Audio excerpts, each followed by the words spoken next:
Chennai super Kings IPL 2024 సీజన్లో దుమ్ము రేపుతోంది. వరుస విజయాలతో దూసుకెళ్తూ పాయింట్ల పట్టికలో అగ్రస్థానంలో ఉంది. తొలి మ్యాచ్లో ఆర్సీబీని తాజాగా గుజరాత్ను ఓడించింది చెన్నై టీం. ఈ సీజన్లో బ్యాటింగ్, బౌలింగ్, ఫీల్డింగ్ విభాగాల్లో అద్భుతమైన ప్రదర్శన కనబరుస్తున్నారు ఆటగాళ్లు. దీంతో గెలుపుల విషయంలో హ్యాపీగా ఉన్న సిఎస్కే ఫ్యాన్స్ ఒక్క విషయంలో మాత్రం కాస్త అసంతృప్తిగా ఉన్నారు.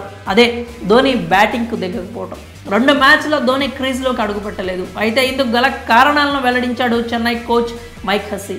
ఆ వివరాల్లోకి వెళ్తే ఐపీఎల్ 2024లో మహేంద్ర సింగ్ ధోని బ్యాటింగ్ చూడాలని కోట్ల మంది అభిమానులు ఎదురుచూస్తున్నారు. ఇప్పటికే చెన్నై 2 మ్యాచ్లు ఆడింది, కానీ ఈ 2 మ్యాచ్ల్లో ధోని బ్యాటింగ్కి దిగలేదు. ఆర్సీబీతో జరిగిన పోర్లో ధోని క్రీజ్లోకి వచ్చే అవకాశం దక్కలేదు. అయితే గుజరాత్తో జరిగిన మ్యాచ్లో మాత్రం అవకాశం ఉన్నా కానీ మైదానంలోకి దిగలేదు. దానికి కారణం ఏంటి అని తెగ ఆలోచిస్తున్నారు అభిమానులు. తాజాగా ఈ విషయంపై స్పందించాడు Chennai team one of the coach Mike Hussey మాట్లాడుతూ ధోని మంచి ఫామ్లోనే ఉన్నాడు. ఇది అతడి కీపింగ్ చూస్తేనే అర్థమవుతుంది. 2 మ్యాచ్ల్లో అద్భుతమైన కీపింగ్తో తనలో ఇంకా పస తగ్గలేదని నిరూపించుకున్నాడు. అయితే మేము ఇంపాక్ట్ రూల్ను యూజ్ చేసుకోవాలనుకున్న ఉద్దేశంతోనే బ్యాటింగ్ ఆర్డర్లో మార్పులు చేశాం. ఈ నిర్ణయం మా హెడ్ కోచ్ స్టీఫెన్ ఫ్లెమింగ్ సూచనల మేరకే చేశాం. మ్యాచ్ ముందుకు వెళ్లే కొద్దీ ఇంపాక్ట్ ప్లేయర్ రూల్ కీలకమవుతుంది. ఇలాంటి సమయంలో బ్యాటర్ లేదా బౌలర్ అవసరమైతే అప్పుడు ఈ రూల్ను ఉపయోగించుకోవాలని మేము భావించాం. దీంతో పాటుగా మా బ్యాటింగ్ ఆర్డర్ బలాన్ని పరీక్షించుకున్నాం.